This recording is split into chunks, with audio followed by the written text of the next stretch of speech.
رمضان teacher ہے اور ہم اسٹوڈنٹ ہیں، وہ سکھاتا ہے ہم سیکھتے ہیں۔ کسی کی کیا مجال کہ افطار کے وقت سے 1 منٹ پہلے افطار کرے یا افطار کے منٹ کے ایک بعد افطار کرے، کریکٹ وقت پر کرتا ہے۔ وجہ کیا ہے؟ سنت، صبح سے لے کر شام تک وہی کام کرے گا جو نبی نے کیا ہے روزے کی حالت میں، وہ کام ہرگز نہیں کرے گا جو نبی نے نہیں کیا ہے یا نہیں کرنے کا حکم دیا ہے۔ یہ سارا روزہ کا دن بھر جو یہ عمل ہے کیا سکھاتا ہے ہم کو کہ اے اللہ کے بندو، یہ روزہ استاد بن کر تمہیں سکھا رہا ہے کہ روزے کی حالت میں جس طرح تم سنت کی پابندی کرتے ہو، ساری زندگی سنت کی پابندی کرو۔ اللہ اکبر۔ السلام علیکم ورحمۃ اللہ وبرکاتہ۔ الحمد للہ رب العالمین والعاقبۃ للمتقین والصلاة والسلام علی اشرف الانبیاء والمرسلین ومن تبعهم بإحسان الی یوم الدین، اما بعد۔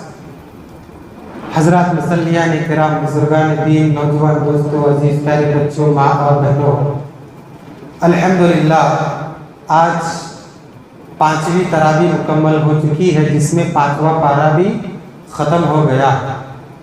پہلی ہی رکعت کے اندر جب میں سن رہا تھا، ایک ہی عنوان کے تحت 1.5 صفحے میں 4 مرتبہ اللہ تبارک و تعالیٰ کا حکم، اور تیسری مرتبہ اتنا تاکیدی حکم کہ اگر آپ اس وقت جب حافظ صاحب اپنی سریلی آواز میں پڑھ رہے تھے اسے سمجھ کر سنتے تو آپ کے رونگٹے کھڑے ہو جاتے تھے۔ اللہ تبارک و تعالیٰ نے انسانوں کے دل سے وہاں ذرے ذرے سے بھی ایمان کو نکال دیا ہے جو اس حکم کو نہیں مانتا ہے۔ چلیے میں آپ کے سامنے واضح کروں، کل کے درس میں ایک بات نکلی تھی کہ ہم اور آپ اپنی ماں بہنوں کو، اپنے گھر والیوں کو تراویح کی نماز کے لیے مسجد میں لاتے ہیں، صرف کس وجہ سے؟ نبی صلی اللہ علیہ وسلم کی قولی سنت کی وجہ سے۔ میں پھر پوچھتا ہوں، سحری کیسا کرنا، کیا وقت ہے، طریقہ کیا ہے، کون سی چیز روزے کو توڑتی ہے، کون سی چیز نہیں توڑتی ہے، پھر روزے کی حالت میں کیا کرنا چاہیے، کیا نہیں کرنا چاہیے، اسی طریقے سے کہ روزے کی حالت میں یہ چیز جائز ہے کیا نہیں جائز ہے، بار بار سوال جواب ذہن میں صرف کیوں آتا ہے؟ سنت کی وجہ سے، کہ کہیں میرا روزہ نبی کی سنت کی مخالفت میں نہ ہو جائے۔ درس شروع کرنے سے پہلے میں بتا دوں کہ رمضان المبارک کا مہینہ جہاں عبادت کا مہینہ ہے، وہیں نصیحت کا مہینہ ہے، درس کا مہینہ ہے۔ یوں سمجھ لیجئے کہ رمضان استاد ہے، ہم ٹیچر ہیں، رمضان استاد ہے اور ہم شاگرد ہیں، رمضان ٹیچر ہے اور ہم اسٹوڈنٹ ہیں، وہ سکھاتا ہے ہم سیکھتے ہیں۔ کسی کی کیا مجال کہ افطار کے وقت سے 1 منٹ پہلے افطار کرے یا افطار کے منٹ کے ایک بعد افطار کرے، کریکٹ وقت پر کرتا ہے۔ وجہ کیا ہے؟ سنت، صبح سے لے کر شام تک وہی کام کرے گا جو نبی نے کیا ہے روزے کی حالت میں، وہ کام ہرگز نہیں کرے گا جو نبی نے نہیں کیا ہے یا نہیں کرنے کا حکم دیا ہے۔ یہ سارا روزہ کا دن بھر جو یہ عمل ہے کیا سکھاتا ہے ہم کو کہ اے اللہ کے بندو، یہ روزہ استاد بن کر تمہیں سکھا رہا ہے کہ روزے کی حالت میں جس طرح تم سنت کی پابندی کرتے ہو، ساری زندگی سنت کی پابندی کرو۔ اللہ اکبر۔